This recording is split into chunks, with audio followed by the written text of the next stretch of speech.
Louvado seja nosso Senhor Jesus Cristo. Nós vamos fazer o nosso comentário ao 26º domingo do tempo comum, ano B, São Marcos, nosso 46º encontro. A grande tentação do ser humano é querer a exclusividade dos dons da graça divina, colocando limites para a ação de Deus, como Josué e João no Evangelho de hoje. Para Jesus, quem exerce a caridade e a misericórdia terá sua recompensa, pois o bem que se faz em nome de Jesus, o Cristo, revela a liberdade divina em favor dos seres humanos. Jesus, neste domingo, quer reconhecer como seu aquele que livra o próximo das indigências. Deus é livre para agir e não se reduz a um lugar, a uma tenda ou ao grupo, isto é, discípulos. Mas aqueles que se fazem de Jesus são razão de que,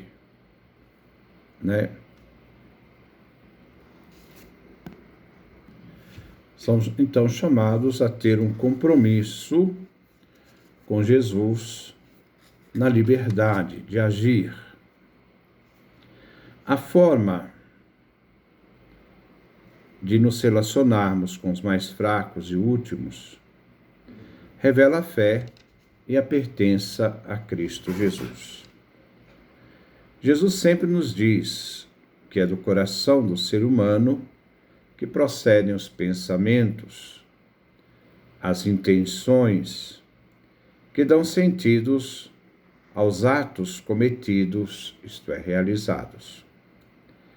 Devemos lutar contra ídolos, visto que aquele que tem poder está mais exposto à tentação do poder, como vimos no domingo passado. A antífona de entrada é tirada do livro de Daniel, capítulo 3, versículo 31, versículo 29 e 30, versículo 43 e 42. Trata-se do cântico de Azarias na fogueira. Foi jogado lá pelo rei Nabucodonosor com mais 2 jovens judeus. Deus age com justiça em tudo o que faz e reconhece nossos pecados. Por não obedecermos os mandamentos, no ato de tomar consciência de que pecamos e que nossos sofrimentos são frutos de nossas escolhas. Que Deus não leve em consideração essas faltas cometidas e que Ele nos trate com misericórdia. Este ato de fé nos introduz na celebração de hoje. É conhecer nossa realidade. Senhor, eu não sou digno que entreis em nossa casa, e confiar nele totalmente, numa entrega de fé. Mas dizei uma palavra e sereis salvo. A primeira leitura é tirada do livro dos Números, capítulo 11, versículo 25 a 29. Vemos o fenômeno da profecia. O povo reclamou com Moisés, a ponto de Moisés ficar desgostoso,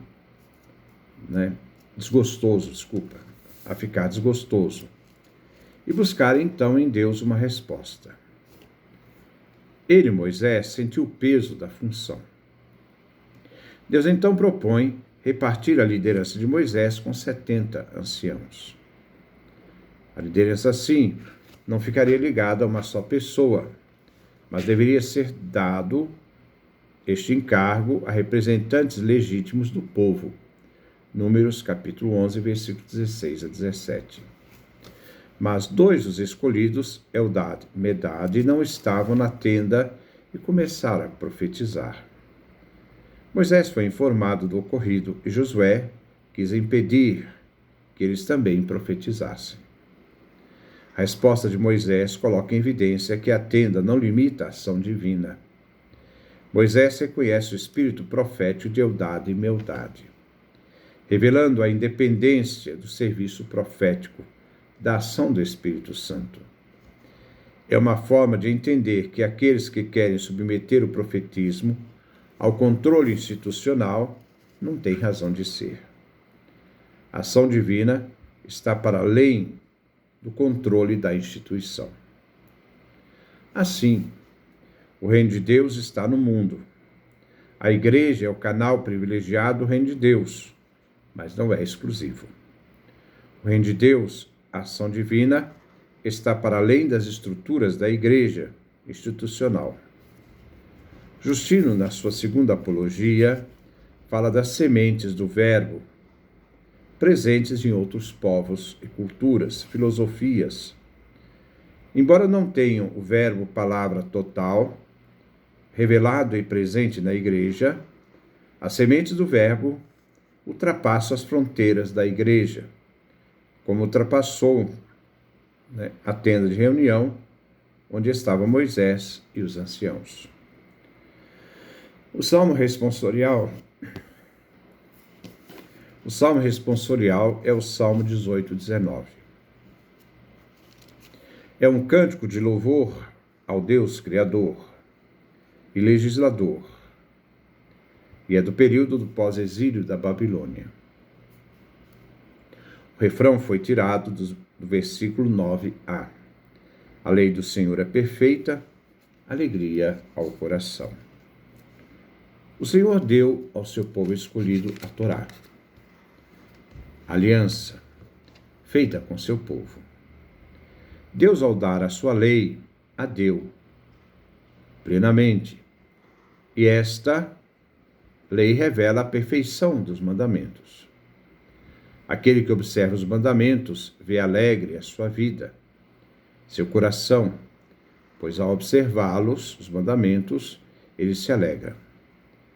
Assim, a lei do Senhor é perfeita, confiável e compreende o alto testemunho de Deus e a manifestação da sua vontade no meio de seu povo e na história, manifestando assim a vontade divina.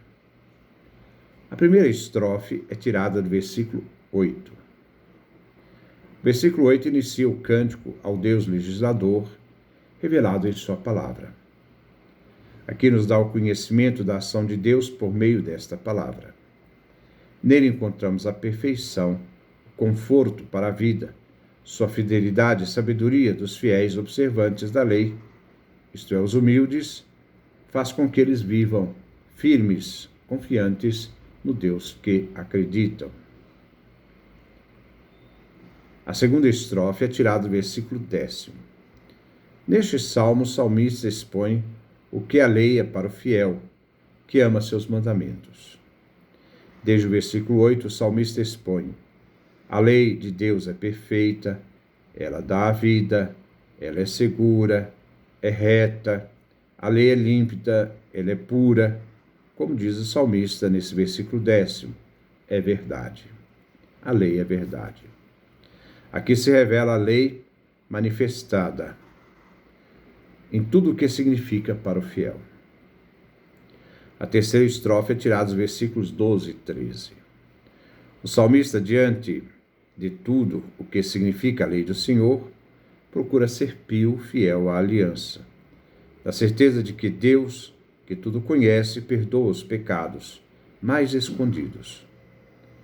Assim, a preocupação do salmista neste versículo é a busca da recompensa interior, isto é, a paz da consciência tranquila. A prova disso é seu pedido para Deus, que perdoe os pecados desconhecidos, escondidos no mais íntimo do seu ser. A quarta estrofe é tirada do versículo 14. O salmista suplica que o guarde da tentação dos ímpios, que Deus o proteja e que ele seja fiel, que ele não seja orgulhoso, porque o orgulho é aquele que sustenta a vida do ímpio. A segunda leitura é tirada da carta de São Tiago, capítulo 5, versículo de 1 a 6. Tiago anuncia nesses versículos duas coisas: a atitude daqueles que exploram o pobre para se enriquecer cada vez mais. Está falando, aos cristãos, mas os cristãos que trabalham no mundo agrário, daquelas pessoas possuidoras de terra. Não eram cristãos, os cristãos ainda eram pouquíssimos que eram proprietários de terra, mas que trabalhavam para os pagãos. De outro lado, o destino final dos gananciosos diante da sentença dada por Deus. Não podemos nos apegar nas riquezas. Ela deveria ser um serviço à vida e não o acumular, tendo como resultado aproveitar a vida dos outros. A vida é passageira, como também a riqueza deste mundo. Isto é, a procura das riquezas que dão seguranças expressam a incerteza que as pessoas têm da vida. As riquezas que garantem reputação, poderes, prazeres, têm seus dias contados, pois o resultado dessas realidades serão ferrugem e traças. O inchar da vaidade e do orgulho revela que a pessoa vive uma vida no vazio da sua existência. Isto é, tudo que ele constrói para o vazio. E essa realidade, o seu próprio vazio, irá denunciá-lo diante de Deus, através da vida, daquilo que buscamos como os valores últimos. A exploração do salário, segundo momento, dos trabalhadores, uma questão de justiça divina, chega então, a Deus o clamor desses operários.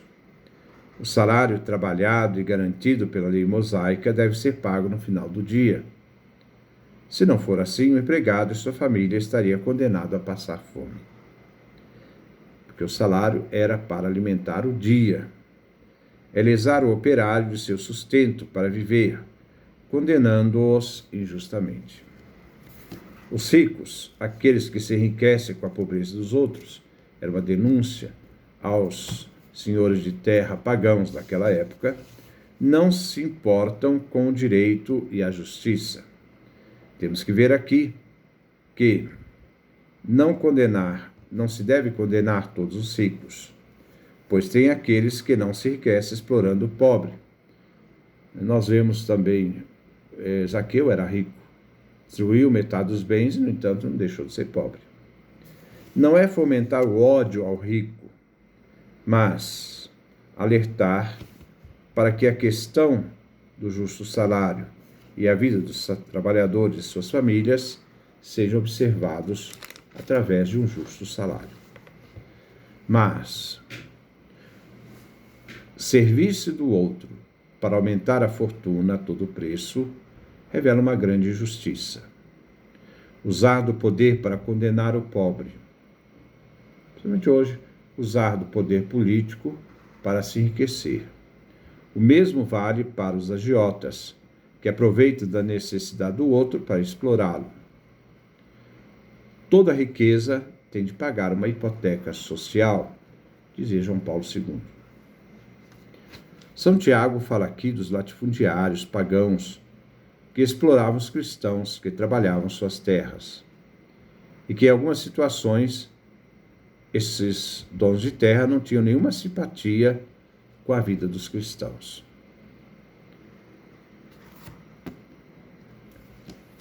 O Evangelho é tirado de São Marcos, capítulo 9, versículo 38 a 43, versículo 45, versículo 47 e 48. A questão deste Evangelho é: como agir com aqueles que estão fora da comunidade, que não aceitam a disciplina da comunidade, da igreja, mas atuam em nome de Jesus? João quer, neste Evangelho, impedi-los de agir. João Evangelista. Assim, os cristãos que nasceram do amor incondicional e universal de Jesus não devem impor sua própria identidade, usando leis exclusivas. No Evangelho vemos o relato de que havia alguém expulsando demônios em nome de Jesus. Será que se deve calá-lo, visto que não faz parte do grupo da intimidade de Jesus? Não poder dizer da igreja, mais tarde podemos chamar da instituição, em nome de Jesus. Significa em nome daquele que é fonte da vida, de força, que resgata a dignidade da pessoa, alienada da sua identidade pela força do mal. João, como representante oficial de Jesus, quer exercer o controle. Nós o proibimos. Com este poder que João quer ser detentor do poder e exercer o poder até mesmo sobre Jesus. Jesus abre o coração dos apóstolos, rompendo com o exclusivismo dos apóstolos e o ciúme de alguns que usam do poder que ele não pode assumir para si.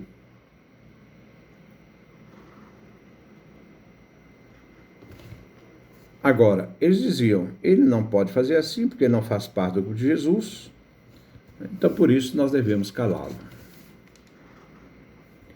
Tudo que vem para o bem, em nome de Jesus, serve à obra salvífica libertadora de Jesus. A igreja não é uma seita de exclusivistas e poderosos, mas um grupo de servidores. A instituição faz parte, mas não se deve absolutizá-la e impor como único grupo, querendo então manipular Jesus, a ação divina, sobre as estruturas do grupo de discípulos. Jesus quer que o impulso do seu ensino, nome e a vida dos discípulos se abram para além das fronteiras de uma comunidade organizada, de um grupo organizado. A igreja, a comunidade dos discípulos e apóstolos, deve ser acolhedora, não controladora. O Espírito Santo que age na igreja não é prisioneiro de um grupo sectário, mas ele sopra onde quer. Você ouve o barulho, mas não sabe de onde vem nem para onde vai. João capítulo 3, versículo 8. Ter Jesus e a ação do Espírito Santo prisioneiro de uma estrutura é criar um ídolo e não a manifestação de Deus, que é livre e age quando e onde quer. Não se pode manipular a Deus nem restringir a ação divina. A posição de Jesus deve abrir os olhos dos discípulos e apóstolos. Ele não criou um grupo de controle. A igreja não é um grupo de controle. Não é o projeto, no caso aqui, onde um projeto de Jesus, onde a igreja tem o triunfo, o aparato de poder. Isso não é o que Jesus quer. Nem como impositor de obrigação exclusivista. Os discípulos não controlam Jesus, nem seu poder, nem devem usar de força para segurar a eles a mensagem do Evangelho, essa mensagem que é para todos. O nome de Jesus é maior que a igreja. Não é Jesus que se coloca a serviço da igreja como alguém que detém Jesus enclausurado, mas é a igreja que se coloca a serviço de Jesus. Seu nome. E Jesus acrescenta: quem não é contra nós é a nosso favor. Quem não é contra nós e seus discípulos, pois Jesus diz nós, ele os discípulos, está a favor de Jesus e seus discípulos. Jesus com isso inicia seu discurso. Quem der um copo d'água, porque sois meus discípulos, porque pertencem a Cristo, não ficará sem receber sua recompensa. A igreja, a comunidade dos discípulos e apóstolos de Jesus, deve dirigir, animar, fazer expandir o caminho de Jesus, não buscar suas seguranças. A coisa mais simples que se possa dar aos discípulos, porque dá em nome de Jesus, tem recompensa. Agora, como os discípulos e apóstolos poderão se manter? Jesus lhes dá então a segurança. Haverão pessoas que ajudarão os discípulos porque eles pertencem a Cristo. Isto é, são cristãos, que gratuitamente oferecem aquilo que têm aos cristãos. Na coisa mais simples aqui, um copo d'água. Se os discípulos e apóstolos são de Cristo, devem oferecer ajuda a todos, esperando que outros lhes ajudem, um copo d'água, mas sem querer impor a eles, criando uma dependência servil ou de comércio, de interesse. A igreja é constituída daqueles que são de Cristo. Mas quem são os cristãos? Aqueles que pertencem a Cristo. Primeiro, os cristãos formam o campo de Deus, que recebem a semente da palavra. Marcos capítulo 4, versículo 3 a 20. Os cristãos, a igreja, são as ovelhas perdidas que Jesus alimentou e ensinou em sua mensagem. Terceiro, a igreja são judeus e os cachorrinhos pagãos. Quando Jesus fez superar a divisão entre judeus e pagãos, cuja fé é o diferencial para aqueles que vivem e acreditam em Jesus. Marcos capítulo 7, versículo 27 a 28. Os cristãos, a igreja, são gente que esperam a realização do reino. Marcos capítulo 15, versículo 43. A igreja são aqueles escolhidos para seguir Jesus. São os pescadores. Marcos capítulo 1, versículo 16 e 20. São os 12 apóstolos. Marcos capítulo 3, versículo 13 a 19. São as mulheres que seguem a Jesus. Jesus, então, alerta aos discípulos e apóstolos a se precaverem, então, dos escândalos. Eles que exercem o poder na igreja devem ter muita atenção de não escandalizar os pequeninos na função que eles exercem na comunidade.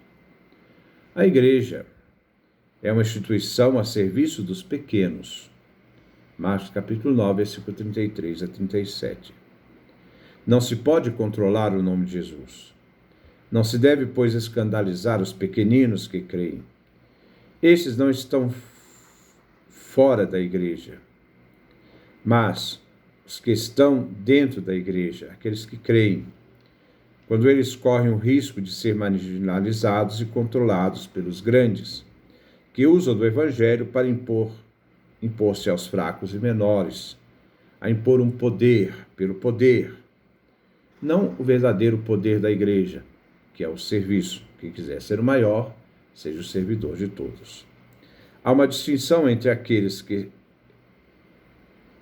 se têm por grandes, aqueles que podem escandalizar os pequenos, e aqueles mais pequenos, daqueles que creem, que correm o risco de se escandalizar. Não se deve destruir a fé dos pequeninos com o contra-testemunho dos grandes, dos pequeninos que confiam e seguem o caminho de Jesus. O maior de todos os pecados consiste em escandalizar, destruir os pequenos, que representam a verdadeira presença de Jesus. Se tua mão te leva a pecar, se teu pé te leva a pecar, se teus olhos te levam a pecar. A mão é aquela que atua e age, o pé, aquele que caminha, o olho, aquele que conhece e deseja. O cristão, em sua vivência, e na ânsia de querer se impor como grande, podem distorcer, perverter e converter a igreja em lugar de imposição, de morte aos pequenos. Podemos ver cristãos que escandalizam os pequeninos com suas próprias atitudes e posturas de domínio. Pensam que são grandes e destroem outros, os pequenos, os frágeis, diante da ganância dos grandes. São aqueles que não se importam com os pequenos, se eles estão se perdendo, se eles estão sendo vulneráveis, se eles estão sendo manipulados, deixam eles de lado, O importante é pensar no seu próprio poder, no seu próprio umbigo. Na igreja jamais se pode humilhar alguém. Na igreja os menores são os maiores e os maiores servidores de todos. Assim, cortar a mão, o pé e o olho é sinal de purificação exigida. O que mancha o ser humano sai de dentro dele. Marcos capítulo 7, versículo 14, 23. E assim superar o escândalo eclesial. Aqueles que escandalizam os outros destroem a si mesmos, levando-os à perdição final, ao lugar da condenação, onde o verbo deles não morre, o fogo não se apaga. Esta purificação é feita pela sese, de deixar-se morrer para o bem do outro. Marcos capítulo 9, versículo 43 e 47. Só assim se pode evitar a condenação de si próprio, de sua própria destruição. Fazer e realizar a sese das mãos, dos pés e dos olhos. A antífona de comunhão é tirada da primeira carta de São João, capítulo 3, versículo 16. Nisto conhecemos o amor. Jesus deu sua vida por nós. Portanto, também nós devemos dar a vida pelos irmãos. A igreja comungante se alimenta do próprio Jesus vivo, que deu sua vida por nós, que se fez presente na Eucaristia. Como consequência, é portadora que somos de Jesus, que vive em nós pela comunhão, e devemos aprender, então, com isso, ao estar em comunhão plena com Jesus, a dar a vida pelos irmãos. Esse é o nosso comentário. Que Deus nos dê a sua graça, a sua bênção, sua face resplandeça sobre nós.